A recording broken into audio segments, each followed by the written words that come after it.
Hey, with you Evening Story Channel, I post new interesting stories every day. Subscribe and click the bell to not miss it. Nick wanted to go to Daddy's office, but Mom said if Daddy doesn't get in the way, he'll finish quickly and come to us. He likes to listen to stories too, and she took her son to the bathroom to brush his teeth. The door creaked. Dad slipped straight to his favorite place, by the bed on the floor on the soft mat. That's not right. Nick, as always, resented the place, but suddenly he was distracted from the story. I had a baby sister, a little one. The familiar intonation in his voice made his mom. Perplexed, she frowned, and Dad went pale. But both remained silent, waited for the continuation. But Nick began to ask for a continuation of the tale. In the morning, I took my son to kindergarten. Dad asked him what happened to your sister. Nothing, he nonchalantly replied. She and her mom disappeared. Missing how? Dad didn't expect such a twist.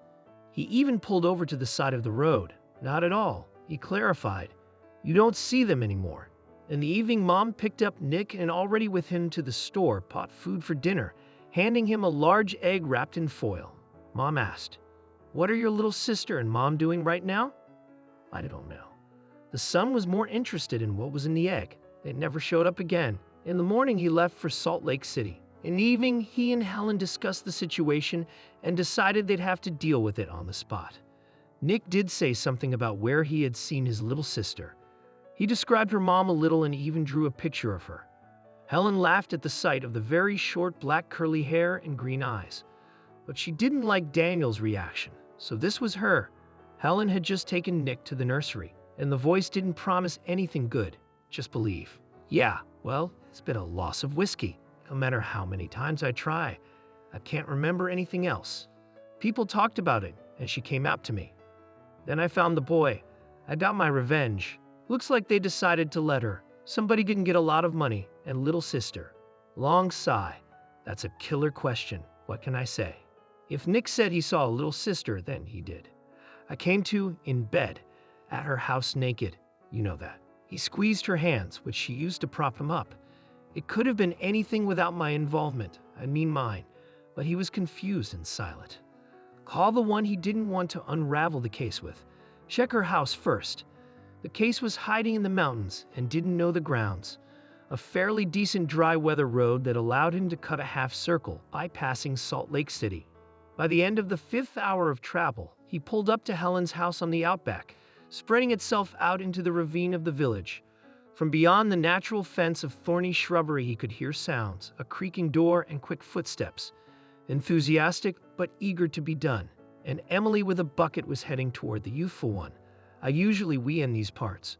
When she saw him, she stopped abruptly, wary, watching his approach. Greetings. See where the sister and the little one are. Assuredly, she remained silent. Daniel immediately realized by her reaction, knew nothing. Frightened, approached closely, quietly continued as a guest greeting. Let's go inside. Tell me what you know. Yesterday they had dinner together. They agreed to meet in the evening. Helen wanted to make a list of necessary things. I was working as a saleswoman at the only store in the village. She didn't know anything else, except that Helen hadn't shown up and her phone was dead. She's been here since tonight, but no one's been here. There's no list.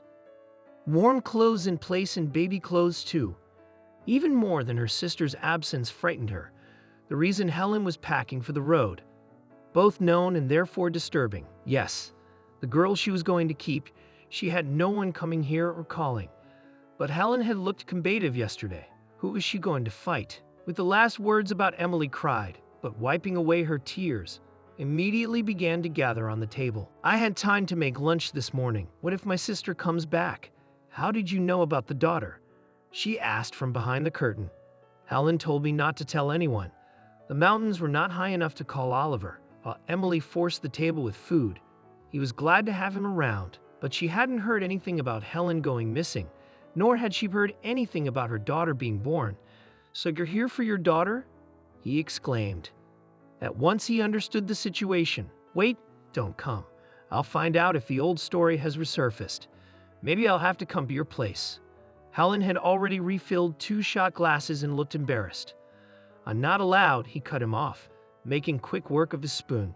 You better tell me. What is that place in the mountains where she is a shaman? Mom and Dad won't call again.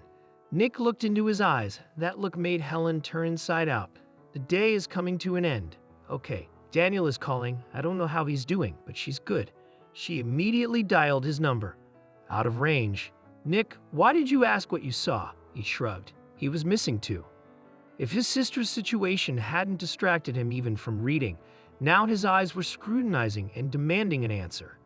Helen bustled around the room, opening the closet door, then rushed for her suitcase and finally collapsed helplessly on the couch, feverishly making a plan of action. Her foot involuntarily added gas. Helen caught up, lowered the arrow, the speedometer to the figure 100. It occurred to her that yesterday at the same time Daniel had flown here, but he had Helen, her home address, a friend's phone number, and she had Oliver. Yeah, Oliver. Now she had something. She remembered how she had laughed 9 months ago at his last name, or rather, at the association she had made then. To remember the last name told us on the phone. Now she will find him. She will stop by the Republican police there and find him. Oliver that week touched tangentially, as he covered his generally little-known major. Is that who you are? Oliver shouted, jumping over 2 steps of the central staircase, holding out his hands to her. Helen was unprepared for such a welcome and hid her palms behind her back. Tall, Oliver laughed, squeezed her shoulders with his hands and poked her cheek.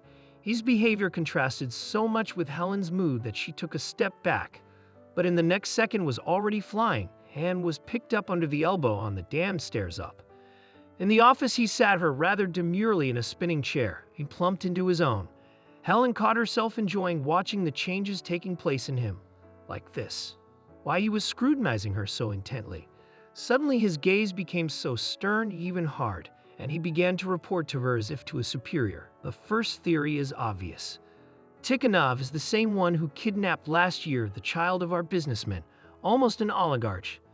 Then we arrived Daniel as a specialist in these cases. Tikhonov is still in jail, which is hardly a hindrance. He's plotting his revenge. He's got a lot of intelligence, so he must have heard about Helen's baby first. So he decided to take revenge for having cured the hated investigator. Oliver got up, went to the window, looked at it for a minute, remembered something. Without hurrying, he went to the nightstand in the corner, poured water, and turned on the kettle. It was obvious that he was acting on automatic, completely immersed in his thoughts. But it was reliably established that, except for Gunn's car, no one had appeared in the village. Adam disappeared too. What's the second theory? Paris? And a sister lives in the village. I was gonna go visit her. Are you coming with me?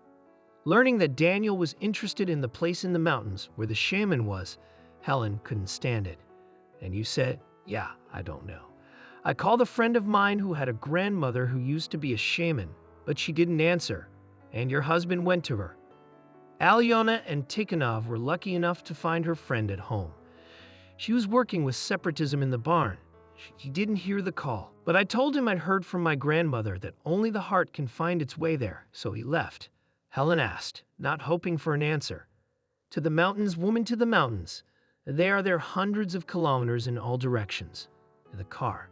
Oliver said he had to go back. We'll try to find out about the place. Helen asked for a ride to Helen's house. She's probably spending the night there. And Emily is housekeeping, silently listened to Helen and brought special mountain boots and climbing boots, but strong light ones with special soles, as well as thermos, matches, knife, hunting salt, small hatchet flashlight, a couple of cans of stew in a backpack, a real mountain backpack. Then I added for myself a tracksuit, 2 fresh, large tortillas, a piece of cheese, threw a candy bar on top, 2 flasks of water and half-liter iron mug, filled the thermos with boiling water and muttered, that's only when you're tired. It's where sanity comes in.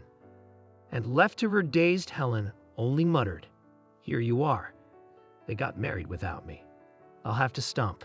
Going there, I do not know where Helen mumbled at the 3rd hour of walking, but I know who to find. The sun began to tick and made her take off the woolen sweatshirt from her tracksuit, but she pulled out the glitter, reflecting from the plate's traces in the speckled, almost all stones. Every half hour, she pulled out her phone, checked the connection. There was none. wanting to fall face down. Feeling she wouldn't last that long, she pulled a thermos out of her backpack. Took a couple big yearlings. Good thing the boots were the right size. Otherwise, it would have been a disaster. She took them off and sat down in the shade, wiggling her toes blissfully. Only now she felt how tired she was of these endless rocks, which she had to walk around, step over, and climb. And most importantly, whether she was going that way. She got up after the light, went to the outskirts of the village, stood listening to her inner voice. It was silent, apparently not yet awake. And she just walked with purpose, not looking in the distance, just under her feet. The sun was standing when she decided to take a little refreshment. Places in the shade had run out, as luck would have it, so she sat where she stood. Well, a couple times Esther Massa hoped that the magic drink would help her make it through the evening. Athletic pants had long since followed the sweatshirts into her backpack. Her body had turned red in some places, and the hell with it. Habitually, hopelessly reached for the phone, but the connection appeared, raised her eyes, from which suddenly and found herself on top of a small mountain, and only in the distance could be seen a big mountain, all white on top. Beautifully thought Helen, dialed the number of the Cape, and almost cried when she heard the native Elan. "Are you all right?" she asked, and without waiting for an answer, afraid that the connection would break at any second, continued with a cursive voice. "Can you see me? Can you draw where I'm going?" She listened to him pant and smiled. He always puffed when he drew. "Ask your grandmother to take a picture and drop it to me. I love it." The message came very quickly. She opened the message and saw the picture. She wanted to say something to him, but the connection was cut off. It's funny. Did the angels intervene? Helen scrutinized the picture. A small cone, a mountain truncated at the very top with a man on tiny platforms. An arrow from the man led to the big mountain, almost over the horizon. The top of the mountain behind a hardy white-blue snow. Somehow nothing surprised her. Pulling on her boots and slinging her backpack over her shoulders, she continued on. The mountain seemed close, but Helen realized that the impression was deceptive. She chose a group of stones for the night, gathered as much kindling as she could, and now warmed herself from the fire. Filled a mug with water and set it on a flat rock in the center of the fire. She has long since pulled on a woolen suit, amazed at how fast it gets cold in the mountains. Good that she only axe and one can of stew, then laid out all the things taken. Even a flashlight came in handy, with which she dedicated to the darkness. There's something to rustle. Having started eating and warming this stew, she fell asleep. There was little to distinguish the dream. I could see faces in the wavering flames. But I heard a voice. "Choose, to whom will you leave your life, husband or child?" For a few seconds she saw on the small stone Daniel and the crying face of the Cape. No to both. "Take me away," screamed Helen. The images slowly melted away. And when it was all gone, she woke up. Already hovering, the fire had long since gone out. She quickly gathered herself and moved on. For 3 hours, she walked to the foot of the mountain. Several large, flat stones lay on the ground. Some were standing. They were half hidden in the mist. It all reminded her of something, but the effort to remember was quickly lost. The fog cleared, and she saw a nearly naked body, spread out flat against me like a dream. Threw herself against him and pressed her cheek against his chest. His heart was beating peacefully. There was the cry of a baby. Turning around, she saw the infant on the tapes, spread out on a nearby rock. She rushed to it on the move, throwing off her sweater, the diaper wet.